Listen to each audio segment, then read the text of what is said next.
ವೀಕ್ಷಕರೇ, ಕರಡಿ ಸರಕಾರಿ ಪ್ರೌಢಶಾಲೆಯ ಆವರಣ ಇಂದು ಕೇವಲ ಒಂದು ಶಾಲೆಯ ವಿದಾಯದ ಕ್ಷಣವಲ್ಲ, ಅದು ಒಂದು ಭಾವನಾತ್ಮಕ ಸಂಬಂಧದ ವಿದಾಯವಾಗಿತ್ತು.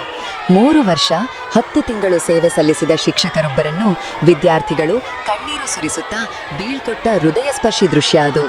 ಕರಡಿ ಸರಕಾರಿ ಪ್ರೌಢಶಾಲೆಯಲ್ಲಿ ದೈಹಿಕ ಶಿಕ್ಷಣ ಶಿಕ್ಷಕರಾಗಿ ಸೇವೆ ಸಲ್ಲಿಸಿದ ಗುರುನಾಥ ಕೊಂಡಕಾರ ಅವರು ಬಾದಾಮಿ ತಾಲೂಕಿನ ಯಂಕಂಚಿ ಮಣಿನಾಗರ ಪ್ರೌಢಶಾಲೆಗೆ ವರ್ಗಾವಣೆಯಾಗಿದ್ದಾರೆ.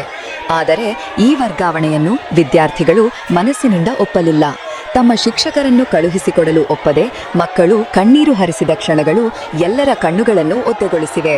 ಕಳೆದ 3 ವರ್ಷ 10 ತಿಂಗಳುಗಳ ಅವಧಿಯಲ್ಲಿ ಗುರುನಾಥ ಕೊಂಡಕಾರ ಅವರು ಕೇವಲ ದೈಹಿಕ ಶಿಕ್ಷಣ ಶಿಕ್ಷಕರಾಗಿ ಮಾತ್ರವಲ್ಲ, ಒಬ್ಬ ಮಾರ್ಗದರ್ಶಕ, ಸ್ನೇಹಿತ, ಶಿಸ್ತಿನ ಶಿಕ್ಷಕ ಹಾಗೂ ಜೀವನ ಪಾಠ ಕಲಿಸಿದ ಗುರುವಾಗಿದ್ದರು.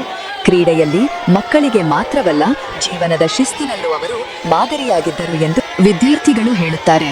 ವಿದ್ಯಾರ್ಥಿಗಳಿಗೆ ಕ್ರೀಡೆ ಎಂದರೆ ಕೇವಲ ಆಟವಲ್ಲ, ಅದು ಆತ್ಮವಿಶ್ವಾಸ, ಆರೋಗ್ಯ ಹಾಗೂ ಜೀವನದ ಗೆಲುವುಗಳ ದಾರಿ ಎಂಬುದನ್ನು ಅವರು ಕಲಿಸಿದರು.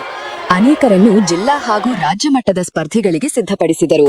ಅಂತರಂಗದ ದುರ್ಬಲ ಮಕ್ಕಳಲ್ಲಿಯೂ ಆತ್ಮಸ್ಥೈರ್ಯ ತುಂಬಿದವರು ಗುರುನಾಥ ಕೊಂಡಕಾರ ಶಿಕ್ಷಕರು. ಇಂದಿನ ವಿದಾಯ ಸಮಾರಂಭದಲ್ಲಿ ವಿದ್ಯಾರ್ಥಿಗಳು ಶಿಕ್ಷಕರ ಮುಂದೆ ನಿಂತು ಮಾತು ಆಡಲಾರದಷ್ಟು ಭಾವುಕರಾದರು. ಕೆಲವರು ಕಣ್ಣೀರು ಸುರಿಸಿದರು, ಕೆಲವರು ಅವರ ಕಾಲಿಗೆ ಬಿದ್ದು ಆಶೀರ್ವಾದ ಪಡೆದರು.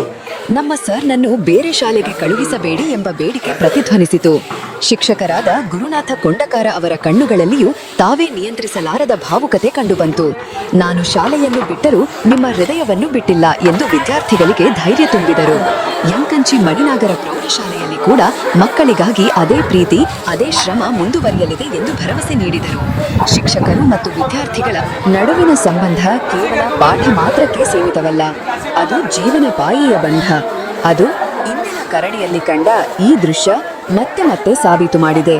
ಒಬ್ಬ ಉತ್ತಮ ಶಿಕ್ಷಕ ಎಂದರೆ ಕೇವಲ ಪಾಠ ಹೇಳುವನುವಲ್ಲ, ಹೃದಯಗಳನ್ನು ಕಟ್ಟುವನು, ಭವಿಷ್ಯವನ್ನೇ ಕಟ್ಟುವನು. ಗುರುನಾಥ ಕೊಂಡಕಾರ ಅವರ ಸೇವೆಯು ಕರಡಿ ಸರ್ಕಾರಿ ಪ್ರೌಢಶಾಲೆಯ ಇತಿಹಾಸದಲ್ಲಿ ಸದಾ ಉಳಿಯಲಿದೆ ಎಂಬುದು ನಿಸ್ಸಂಶಯ. ವೀಕ್ಷಕರೇ, ಈ ಭಾವನಾತ್ಮಕ ಕ್ಷಣಗಳು ಶಿಕ್ಷಣದ ಮೌಲ್ಯವನ್ನು ಮತ್ತೆ ನೆನಪಿಸುವಂಥವು. ಗುರು ಮತ್ತು ಶಿಷ್ಯರ ಸಂಬಂಧ ಎಷ್ಟು ಪವಿತ್ರ ಎಂಬುದನ್ನು ಕಣ್ಣೀರಿನಲ್ಲೇ ಹೇಳಿದ ದಿನ ಇದು. ಕರಡಿಯಿಂದ ಯಂಕಂಚಿಗೆ ಪ್ರಯಾಣಿಸಿದ್ದು ಕೇವಲ ವರ್ಗಾವಣೆಯಲ್ಲ, ಅದು ಒಂದು ಶಾಲೆಯಿಂದ ಮತ್ತೊಂದು ಶಾಲೆಗೆ ಸಾಗಿದ ಪ್ರೀತಿಯ ಪರಂಪರೆ.